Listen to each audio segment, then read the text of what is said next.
So I find that most people have very little concept of what goes on in an acupuncture session, particularly if they've never been here before. Um, so I wanted to put together something to help understand what a typical intake process looks like if you're coming here for a treatment at Acupuncture and Everything Wellness. Um, so we recommend people come for their first visit about 10 to 15 minutes early. We have a fairly significant amount of health history intake paperwork for them to fill out. An intake form in an acupuncturist's office is usually fairly comprehensive. Ours is no different. And it's comprehensive because we want to take a look at all different aspects of your health history and not simply just the specific issue that you've come in for. Certainly we want to know about that, but we also want to know about other things that may seem unrelated. You know, eating habits, sleeping habits, bowel movement health, gynecological health if it's a woman's issue, and a lot of things like that, because those other symptoms or other things that are going on with you play a part into what kind of treatment we construct as a result. So we ask that you arrive about 10 to 15 minutes early, because it usually takes about that long to fill out all the paperwork, and want to make sure that you have full time for your treatment. After that, there's an intake process. We'll bring you in, you come in, sit down in a chair, we'll discuss what you've come in for today, as well as any other thing or piece of information that stands out on your health history form that we feel might be contributing, or another factor involved at play that we want some clarification on. Certainly this is a good time to ask questions, get an idea of what treatment's like, build some rapport with your practitioner. If you have any concerns or tidbits or interesting things that need to come up, whether certain people have an issue about a certain part of their body, like their feet being touched, they hate their feet or their toes touched, or if they have some anxiety around needles or needle use or things of that nature, this is a good time to bring up those kinds of things. And then an acupuncturist will often do, I call it low-tech medicine, low-tech diagnostics. They're traditional things that are done in an acupuncturist's office to give us more data from which to construct your treatment patterns. So we'll take a look at the surface of your tongue. We will take your pulse. We will palpate your abdomen as well. At least I will do all three of those things. Other practitioners may do fewer or certain ones, or maybe none at all, depending on their particular practice style. And what that does, so palpating the abdomen gives me information about muscle tension in your body, where you keep it, how it's stored. I can get an idea of temperature regulation, fluid metabolism through that as well. By checking the pulse, I'm not just checking for pulse rate, I'm also looking at how strong is the pulse hitting against the finger. If I push in, does it go away very quickly, or if you push in deeply, does the pulse remain strong? Does it slide under the finger? Does it come up and then bounce away very quickly? All of those different things give me different aspects, different pieces of information about what's going on with you, more than just 70 beats per minute, for example, or something like that. And by looking at your tongue, the information I'm getting is on state of blood circulation, digestive strength, fluid metabolism, a lot of things. The tongue is the only muscle that you can see in the body that isn't covered with skin, so that gives me some interesting information there. So after doing all of that, so the pulse, tongue, abdomen, those kinds of things are done lying on a massage table, but after that we actually get started with the treatment. So at Acupuncture and Everything Wellness, our treatments are based on the Japanese style approach. So what this means is we're typically needling in stages. We'll insert about 4 to 6 needles at a time.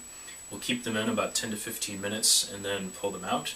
And after pulling them out, we'll reassess a little bit of the same things that we did before. So I might take the pulse again, I might palpate the abdomen again, and from that we get an idea of what kind of changes have been made.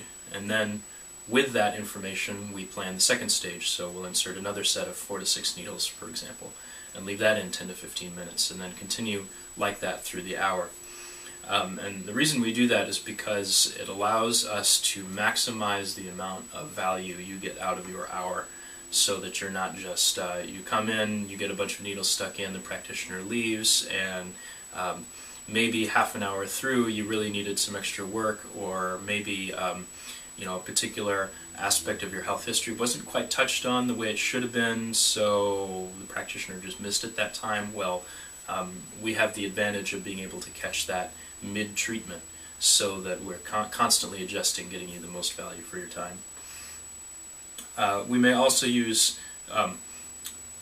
before I get to that, the most common areas where needles are put in. There's usually on the limbs, wrists, ankles, shins, and typically also a bit on the back. And if you have a problem area, knee pain, shoulder pain, neck pain, something like that, you can expect needles in and around the side of the pain as well. Obviously, if it's an internal medicine issue, if it's a psychological issue, anxiety, depression, something like that, needles may not be anywhere near this side of the problem. That is a different time and a different video for explaining what that is and why that works. But we may also use some adjunct therapies in addition to needling. Adjunct therapies are other things, other treatments that acupuncturists are capable of doing. One, for example, is called moxibustion, which is the burning of the mugwort leaf. It's a ground up mugwort leaf. It looks very fine, very much like powdered plant matter. And it's rolled up into tiny, at least the way we do it here, it's rolled up in very tiny threads. It's put on the surface of the skin and lit on fire with an incense stick. And it's snuffed out before it gets to the skin, so it doesn't actually burn you, but it becomes a form of very focused heat therapy. Another adjunct therapy that we might do is called cupping. Cupping is, at least as it's practiced in here, is a glass cup that you take a lit cotton ball, you fire-lit cotton ball, you put it inside to heat the air inside, and then remove the fire swiftly and put the cup on the surface of the skin. And as the air cools, what it does is it forms a vacuum, and it sucks up the skin and the superficial muscle tissue into the cup. And that helps break up tissue adhesions for stuck muscles, tight musculature, superficial muscle tissue that's either tight or restricted from trigger points or other fascial adhesions. It also helps to promote blood circulation in the small capillaries of the body, where blood may tend to get stuck just as a result of age, of lack of mobility, of fascial constriction, things like that. There are a lot of other adjunct therapies too, which is really much beyond this video, but we may incorporate some of those other things as well. Also unique to Japanese acupuncture styles are the ability to treat using strictly no needles whatsoever.